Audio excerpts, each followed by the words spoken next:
Marvel brings us the latest superhero team-up with Deadpool and Wolverine, starring Ryan Reynolds, Deadpool, and Hugh Jackman, Wolverine, as Deadpool and Wolverine. So, this is the third of the Deadpool films. It ties into the Marvel universe, as it were. If you haven't seen a Deadpool movie, they are foul-mouthed, they are crude, they are sassy, they are fourth wall breaking, they take the whole superhero thing very not seriously, they are gory, they are very much an R-rated superhero film for adults or 14-year-olds.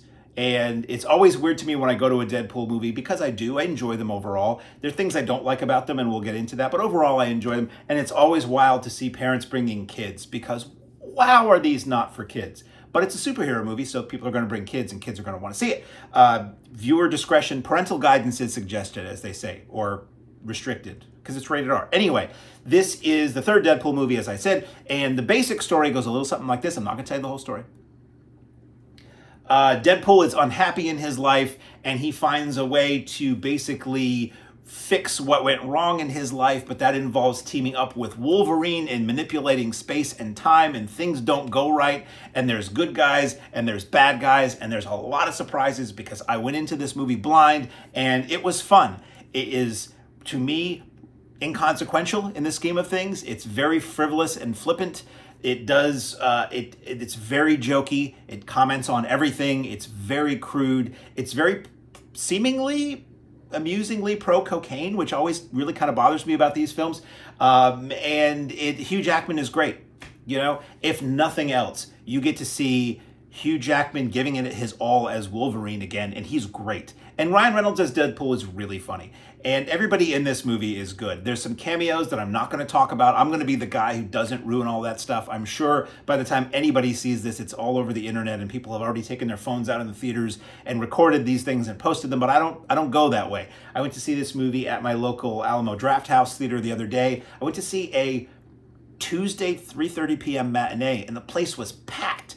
And my first thought is, why aren't all these people working? But after that, it was, wow, this is great to see a film in a theater these days when everybody's talking about the death of movies and the death of theaters, to see a very large auditorium, probably 90% full, at a 3 o'clock matinee, and a crowd that was really into it.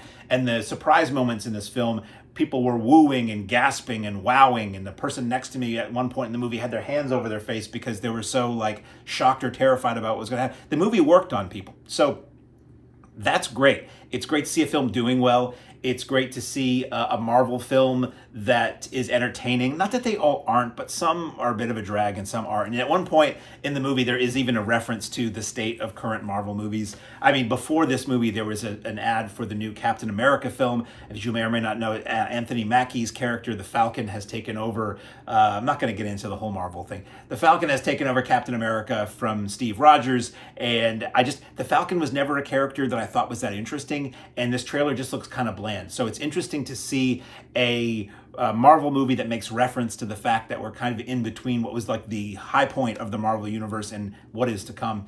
And it's, like I say, it's funny. It's a lot of sexual humor. It's a lot of very gross, very crude sexual, mostly verbal, but sexual stuff and innuendo. That word alone is very appropriate for this movie, and but it's really well done. The action is incredibly well done, which is, it's nice to see an action movie where you can see the action, and very well shot, very well performed, very funny at times. Yes, it does have a post-credits gag, so stay to the very end, because there's something that does tie back into the movie and is very funny.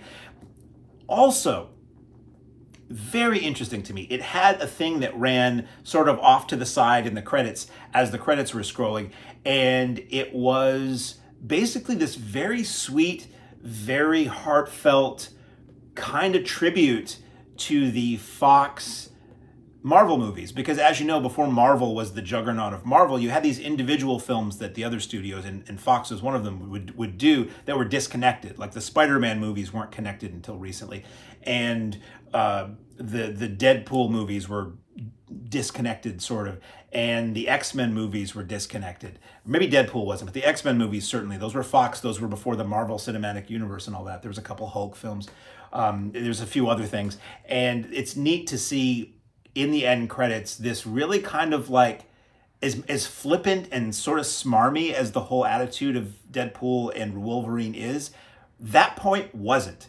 It's all this behind, I'm not going to give anything away, but it's all this behind the scenes video footage shot during the making of those other films. And it's just the cast having fun, set to a really kind of touching tune. And I was like, wow, that's surprising that this isn't all a big joke. It's like they're really saying these people worked really hard to make some pretty good movies that kind of have been disconnected and left to drift. And this movie sort of honors that. This movie, certainly this Deadpool movie, because it deals with multiverses and all that stuff, which is a buzzword of late in superhero and other films.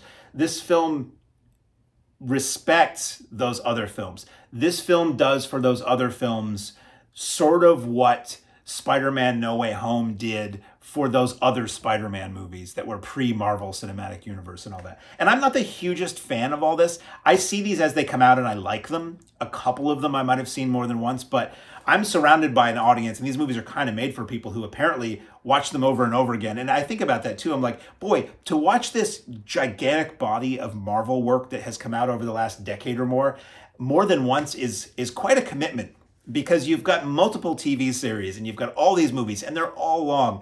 And that's just a lot. So sometimes when somebody will show up in one of these films or there'll be a reference, I'll be like, yeah, people are gasping. I don't quite know why, because I didn't watch these things again and again. Some of these movies are, you know, quickly approaching 20 years old now. So anyway, fun movie, gratuitous, gross, dirty, mean. There's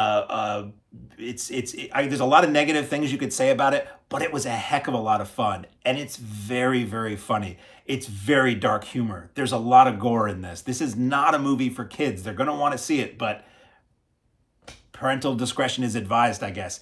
It's just, it was a lot of fun. I don't know if they'll make more. I presume they'll keep making these. I don't know if we'll see Wolverine again, but he was really great to see in this, and some fun surprises. So let me know what you think, but I quite enjoyed, with minor caveats, Deadpool and Wolverine.